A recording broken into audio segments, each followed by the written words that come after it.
एक दिन की बात है, मेरे एक खास मित्र मुझे इस बिजनेस के बारे में बताने जब मेरे घर आए थे ना, उस टाइम मुझे बहुत बुरा लग रहा था कि यार ये तो वही बताने आया है जिससे मैं नफरत करता हूं।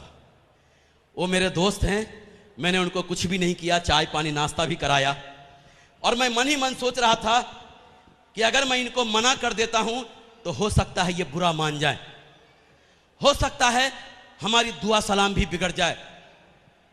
दोस्तों, मैं ऑलरेडी एक बिजनेसमैन, आगरा में अपने बिजनेस कारोबार से 40 से 50 हजार रुपये पर मंथ कमाता था।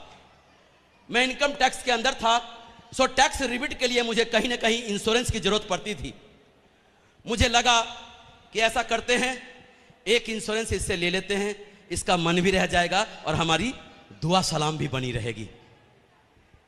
मैं उनकी दुआ सलाम बरकरार रखने के लिए एक इंश्योरेंस ले लिया और वो बेचारे खुशी खुशी वहां से चले गए। और मैंने सोचा कि चलो ये बला किसी तरह से टल गई। लेकिन दोस्तों, झटका तो मुझे जब लगा जब वो दूसरे दिन फिर मेरे घर आ गए, और मुझे लगा कि यार ये अब क्यों आ गए मेरे घर। तो मैंने बोला, भाई वो जो फॉर्म भरा था इंश्योरेंस का, उसमें कोई प्रॉब्लम तो नहीं है? बोला, नहीं नहीं, वो तो हमने कल ही भेज दिया। तो मुझे लगा कि अब क्यों आया ये मेरे घर।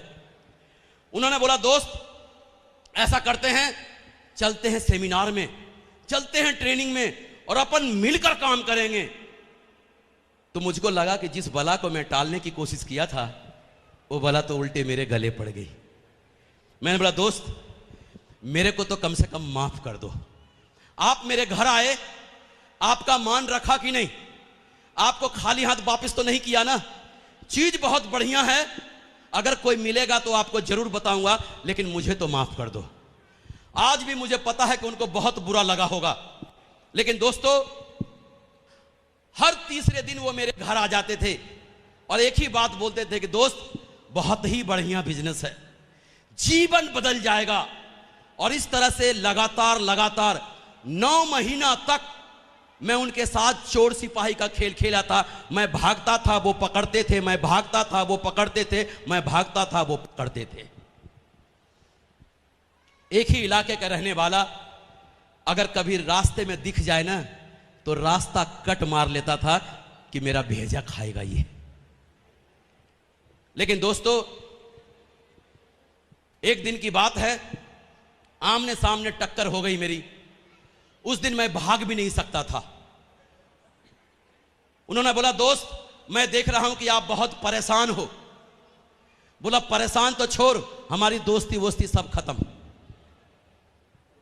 बोला, ऐसा करते हैं, एक दिन का समय मुझे और दे दो आप, उसके बाद कभी भी इस बिजनेस के बारे में बात नहीं करूंगा और पुराने दोस्त बनकर आपके साथ रहूंगा। तो मुझे लगा कि जो 9 महीना का चोर सिपाही का खेल अगर एक दिन में खत्म होता है, तो मैंने बोला, बता तू कहां लेकर चलता है, लेकिन खबरदार जो इस कंपनी के बारे में फिर कभी बात किया तो। बोला, बिल्कुल डन, बात नहीं करूंगा। लेकिन चलने से पहले एक बात बोला, जहां मैं तेरे को ले जा रहा हूं ना, 350 रुपए का टिकट लगेगा। मैंने बोला, तेरा दिमाग खराब है क्या? 350 रुपए में तो मैं दोपहर का खाना बढ़िया से खा लूंगा। बोला, अगर मैं पैसा मांगूंगा तो हो सकता है ये जाए नहीं। बोला, मैंने तेरे को बताया। और दोस्तों, आगरा का सबसे शानदार ऑडिटोरियम है सूर सदन, जहां उस व्यक्ति ने मुझे ले जाके एक चेयर पे बैठा दिया, जहां पे हजारों लोग पहले से बैठे हुए थे। वादे के अनुसार मुझे दिन भर उसके साथ बैठना था और उससे पीछा छुड़ाना था। उस टाइम मुझे नहीं मालूम था कि ये डायमंड क्या चीज होता है। एक अजनबी व्यक्ति को मैंने अपने आंखों के सामने डायमंड बनते हुए देखा था, और जितना बड़ा सम्मान उस व्यक्ति को मिला, जितनी अच्छी अच्छी बातें उस व्यक्ति ने कहा, पहली बार मुझे लगा कि यार इतना बड़ा बिजनेस मैं ज्वाइन किया हूं, फिर करता क्यों नहीं हूं। उस हॉल से निकलने से पहले मैंने पॉकेट में हाथ डाला और 350 रुपया निकालकर मैंने उस व्यक्ति को दिया, जिस व्यक्ति ने मुझे उस हॉल में लेकर आया था। मैंने सोचा कुछ भी हो, प्रोग्राम तो बहुत बढ़िया दिखाया और बहुत अच्छी अच्छी बातें यहां पे सीखने को मिला। इस व्यक्ति का पैसा लगा है, मैंने उसको 350 रुपया दे दिया और चुपचाप घर चला गया। और मैं मन ही मन सोच रहा था कि यार बिजनेस तो बहुत बड़ा है, करना चाहिए, लेकिन अगले ही पल लग रहा था कि लोग क्या कहेंगे। तू 40 से 50 हजार कमाता है, तेरे को यही मिला, इससे अच्छा तू ये कर लेता, वो कर लेता, ऐसा कर लेता, वैसा कर लेता। इसी डर के मारे मैं किसी को बोलता नहीं था। लेकिन दोस्तों, अगले दिन मेरा मित्र फिर मेरे घर आया। 9 महीने बाद पहली बार मुझे बुरा नहीं लगा और चाय पानी नाश्ता भी कराया। उन्होंने बोला, दोस्त आज फ्राइडे का दिन है, फ्राइडे को हमारे यहां ट्रेनिंग होता है, अगर तू चल सके तो चल, नहीं तो कोई बात नहीं। तो मुझे लगा कि उस दिन जो ले गया तो बहुत ही बढ़िया चीज दिखाया, पता नहीं आज क्या दिखाएगा। सो मैं भी लालच में आ गया और उसके साथ चला गया। दोस्तों, जब मैं वहां पे गया, मेरा गुड लक, एक डायमंड लीडर की ट्रेनिंग हो रही थी और जिस अंदाज से उस व्यक्ति ने उस ट्रेनिंग को लिया, तो मुझे लगा कि अगर मैं इस अंदाज से लोगों को बताऊं तो शायद कोई भी मना नहीं करेगा।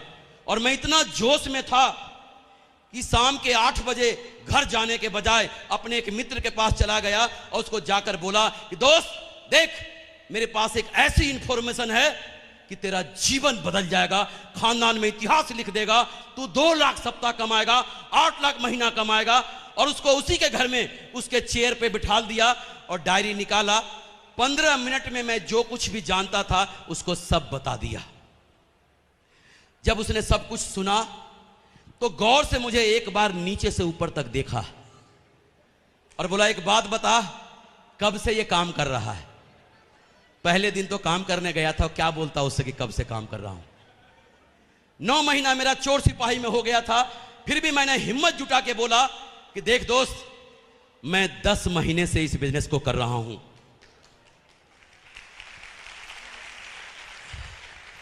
बोला, तू 10 महीने से इस बिजनेस को कर रहा है और मुझे आज बताया। और दोस्तों, वो दिन था 7 अप्रैल 2009। मेरे जीवन का वो सर्वश्रेष्ठ दिन था, क्योंकि मेरा मित्र मेरे बिजनेस को ज्वाइन कर लिया था।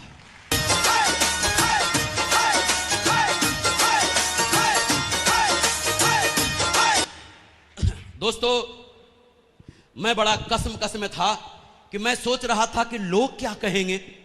ये तो उल्टा शिकायत किया कि पहले क्यों नहीं बताया। मेरा हौसला बढ़ गया। और दोस्तों, वो दिन है और आज का दिन है। पलट के नहीं देखा, काम करता चला गया, काम करता चला गया, काम करता चला गया। और जिस दिन मेरी इनकम, जो मैं अपने 35 साल के बिजनेस कारोबार से कमाता था 40 से 50 हजार महीना, उससे ज्यादा इनकम जब हमारी सप्ताह में होने लगी, तो मैं बड़ा कसम में था कि वो वाला बिजनेस करूं या ये वाला करूं, वो वाला करूं या ये वाला करूं। और अंत में मैंने एक कठोर डिसीजन लिया। जो मेरा 35 साल का बिजनेस कारोबार था, उसको अलविदा कह दिया और full time secure life business को मैं करने लग गया।